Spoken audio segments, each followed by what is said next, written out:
Bien le bonjour mes petits voyageurs du canapé et bienvenue sur la chaîne Flo face à la plume. Aujourd'hui ensemble, on va inaugurer une nouvelle catégorie de la chaîne, la catégorie au fil des lignes.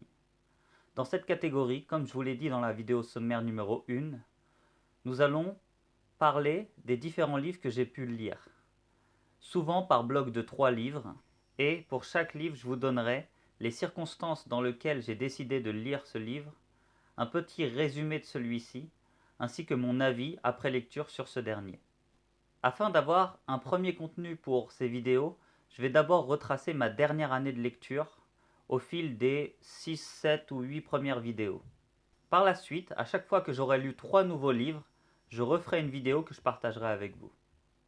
À l'occasion de cette première vidéo au fil des lignes, les 3 ouvrages que nous allons traiter sont Il est grand temps de rallumer les étoiles de Virginie Grimaldi, La fille de papier de Guillaume Musso et La Horde du Contrevent d'Alain Damasio. Il est grand temps de rallumer les étoiles de Virginie Grimaldi est un livre qui est arrivé dans ma vie à un moment où j'avais besoin de me changer les idées, où j'avais besoin d'un peu de positivité dans ma vie. Du coup, un midi, lors de ma pause déjeuner, j'ai été au Leclerc près de mon travail et j'ai cherché un livre qui pouvait répondre à ce besoin de m'évader un peu de mon quotidien. Du coup, j'ai regardé flâner dans les rayons et à un moment, j'ai vu ce livre et ce titre qui m'a marqué. Il est grand temps de rallumer les étoiles. Du coup, j'ai lu la quatrième de couverture qui m'a également plu. Je vais vous en parler quand je vous raconterai le résumé. Puis, j'ai vu ce nom, Virginie Grimaldi, un nom qui m'était pas complètement inconnu, et je me suis dit, c'est peut-être l'occasion de découvrir cet auteur dont j'ai déjà entendu parler à de multiples reprises. Voilà comment je me suis lancé dans l'aventure, que j'ai décidé d'acheter ce livre et de l'entamer directement. Pour ce qui est du résumé de ce livre, c'est l'histoire d'une mère, Anna, et de ses 2 filles, Chloé 17 ans et Lily 12 ans. Anna élève du mieux qu'elle peut ses filles, seules, puisque leur père est parti. Elles font face, toutes les 3, à des problèmes financiers. De plus, au bout d'un moment, Anna se rend compte que ses filles ne sont pas forcément bien, qu'elles ont des gros problèmes relationnels, la grande avec les garçons, la petite avec tout le monde. Puis un jour Anna, suite à un renvoi de son boulot, perçoit une somme d'argent importante qui pourrait régler l'intégralité des problèmes financiers que les filles ont. Or, Anna décide plutôt de s'atteler à l'autre problème, celui du bien-être de ses filles. Et elle va investir cette somme d'argent pour réaliser un voyage en Scandinavie, toutes les 3 ensemble, au bord d'un camping-car emprunté à son père. Le roman raconte le parcours initiatique traversé par ces 3 femmes qui vont essayer de se retrouver un peu chacune et de se retrouver toutes les 3 en tant que famille. Maintenant, pour ce qui est de mon avis, ce livre a vraiment été la bouffée d'air dont j'avais besoin. J'ai vécu beaucoup d'émotions à travers ce livre. En fait, la première émotion que j'ai envie de vous parler, c'est le rire. Effectivement, j'ai énormément ri. Virginie Grimaldi a vraiment cet humour qui me parle. Alors j'espère qu'il parlera à beaucoup d'entre vous. En tout cas, moi, il m'est arrivé d'être vraiment mort de rire, à rire aux éclats, même dans les transports, en lisant ce livre. Il s'avère que le personnage de Lily est vraiment le personnage qui m'a amené cette part d'émotion, le rire. En effet, Lily, cette petite fille de 12 ans, parle à un journal qu'elle a décidé d'appeler Marcel, avec ces mots, les mots d'une petite fille de 12 ans, qui essaye d'utiliser des expressions de la langue française, mais qui va souvent les remixer, et qui a un franc-parler touchant, émouvant et extrêmement drôle. J'ai bien sûr adoré les personnages de Chloé et Anna, mais c'est vrai que cette touche d'humour qui est importante pour moi dans certains romans a vraiment été apportée essentiellement par Lily. D'ailleurs, cette touche d'humour permet d'alléger un petit peu le récit, qui traite des sujets lourds, des sujets importants au sein d'une famille. Je ne vous en dis pas plus pour pas gâcher votre plaisir de lecture.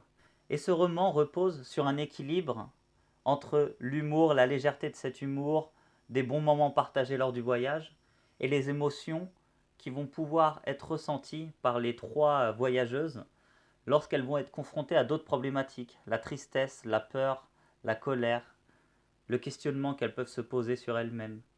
Et du coup, cet équilibre fonctionne bien dans le roman, fait avancer l'intrigue, et on voit bien la construction des personnages qui est touchante, que ce soit pour Anna, pour Chloé ou pour Lily.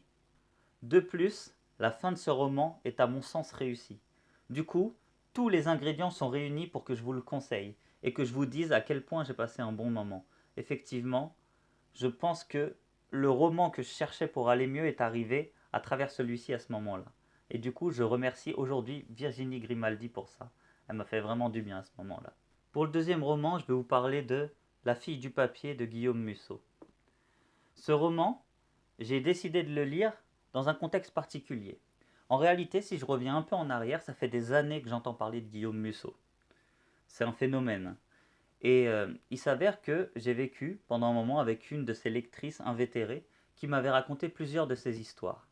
J'avais accroché sur le concept de mettre des éléments fantastiques au service de son intrigue. Il s'avère que, comme on m'avait raconté les histoires, je n'ai pas lu les romans de suite. J'ai préféré me dire laisse du temps passer, tu les reliras plus tard. Puis, au fil du temps, j'ai entendu parler de plus en plus de Musso, et parfois dans des termes pas du tout élogieux. Il était vendu comme un auteur populaire, un auteur de plage, un auteur sans grand talent en fait. Et du coup, j'ai décidé de ne pas m'y intéresser finalement. Un peu plus tard, j'ai décidé de me mettre moi-même à écrire.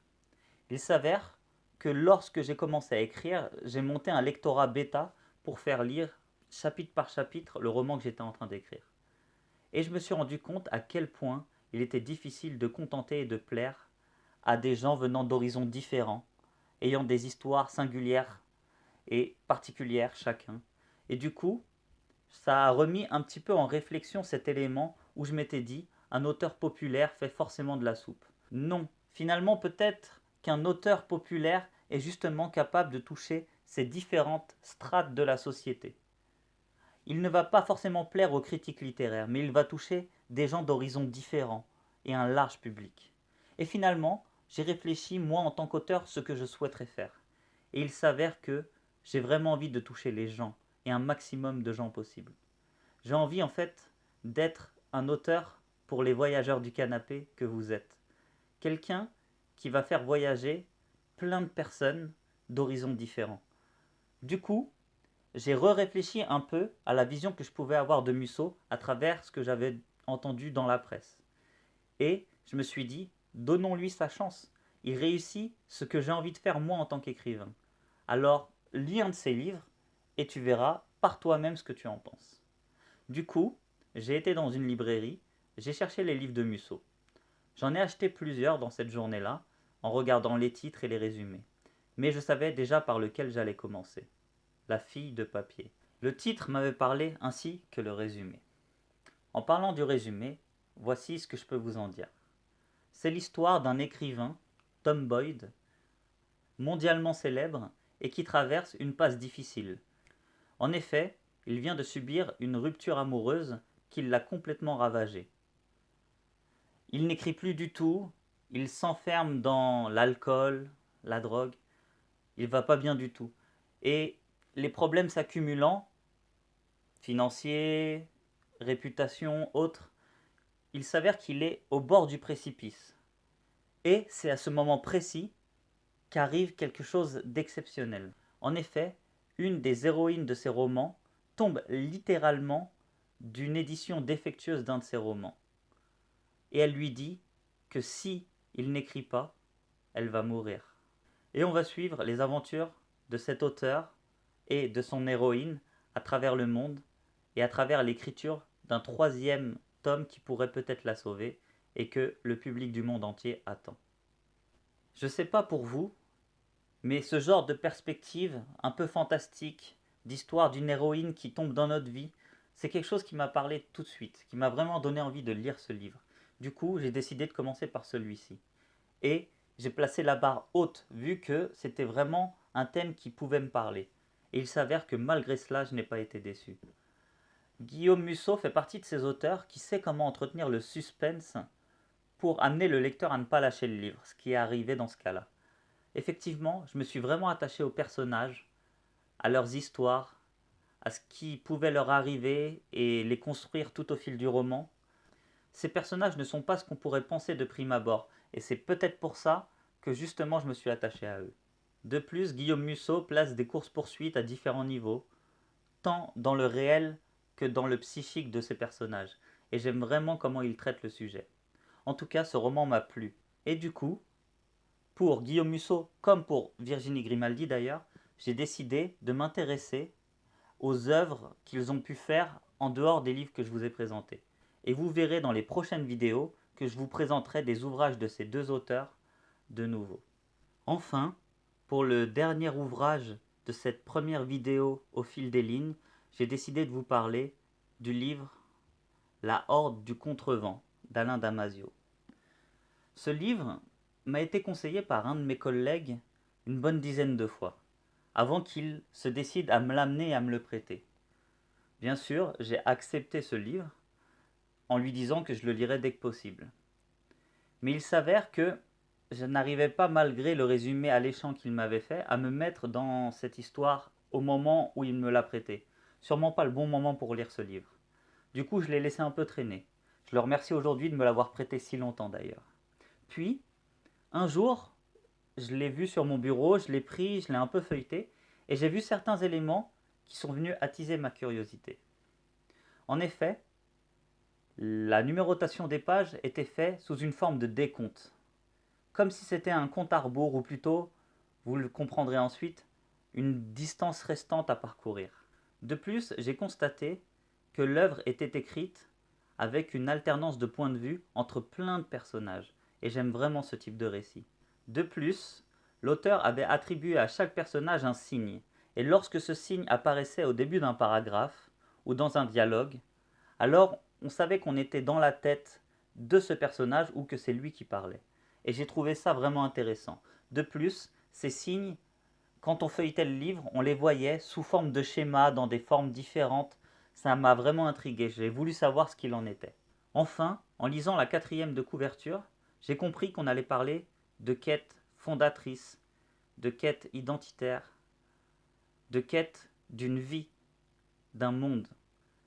Et du coup, j'ai vraiment voulu savoir quelle était cette histoire dans ce monde où le vent régit tout. Comme je vous le disais, il s'agit d'un monde où le vent souffle, toujours dans la même direction, toujours vers l'extrême aval.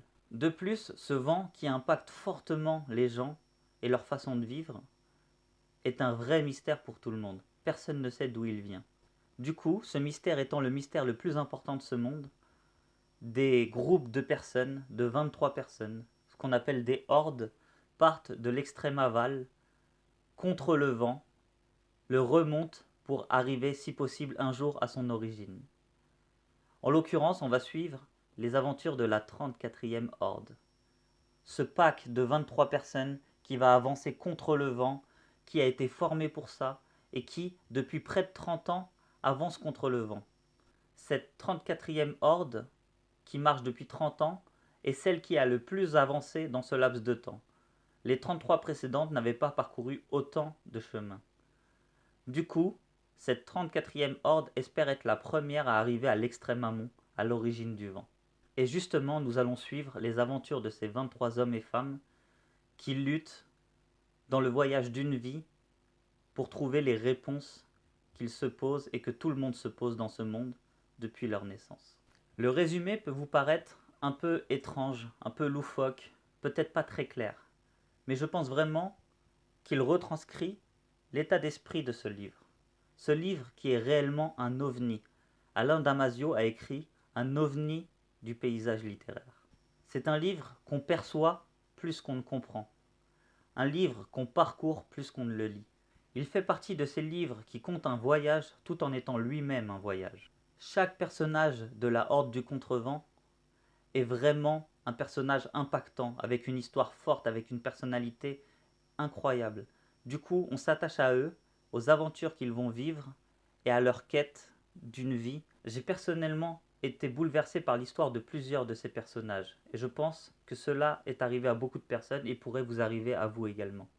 Ce livre est incroyable, vraiment, mais il n'est pas simple à lire.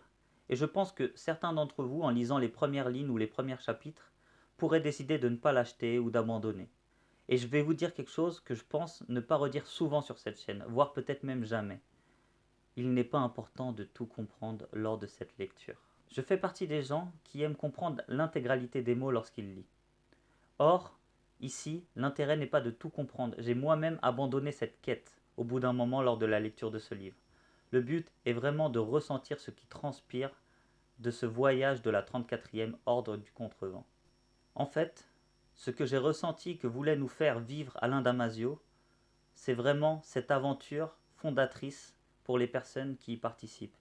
Il veut qu'on soit ce 24e homme qui va avancer contre le vent, contre les épreuves avec la Horde, et qui va se construire à travers ça. Du coup, même si ce livre n'est pas simple, surtout pour des primo-lecteurs, je vous invite à vous pencher dessus un jour. Ça en vaut vraiment le coup. Enfin, si je peux vous donner un dernier conseil pour cette lecture, ne vous laissez pas porter par le vent. En effet, ce dernier vous ramènerait en extrême aval, à l'opposé de votre objectif. Par contre, laissez-vous porter par la plume de cet auteur atypique, pour ce récit atypique qui raconte l'histoire de personnages atypiques dans un monde atypique. Voyagez, découvrez, vous ne serez pas déçus. Voilà pour cette vidéo au fil des lignes numéro 1. J'espère que je vous aurai donné envie de lire ces 3 romans. En tout cas, je reste disponible en commentaire de cette vidéo pour échanger avec vous sur les 3 romans si vous avez des questions supplémentaires ou si vous avez envie qu'on échange un peu plus après votre lecture. De plus, si vous avez aimé cette vidéo, n'hésitez pas à la liker, à la partager à vos amis que vous pensez pouvoir être intéressés par un de ces 3 romans et à vous abonner à la chaîne pour accéder le plus rapidement possible aux prochaines vidéos. En attendant la prochaine vidéo, vous pouvez également me suivre sur mes réseaux sociaux que je vais mettre en lien dans la description de la vidéo, que ce soit ma page Facebook ou mon Instagram. Mes petits voyageurs du canapé, en attendant, bonne lecture à vous. Je vous dis à très vite, portez-vous bien d'ici là, et moi, j'y retourne.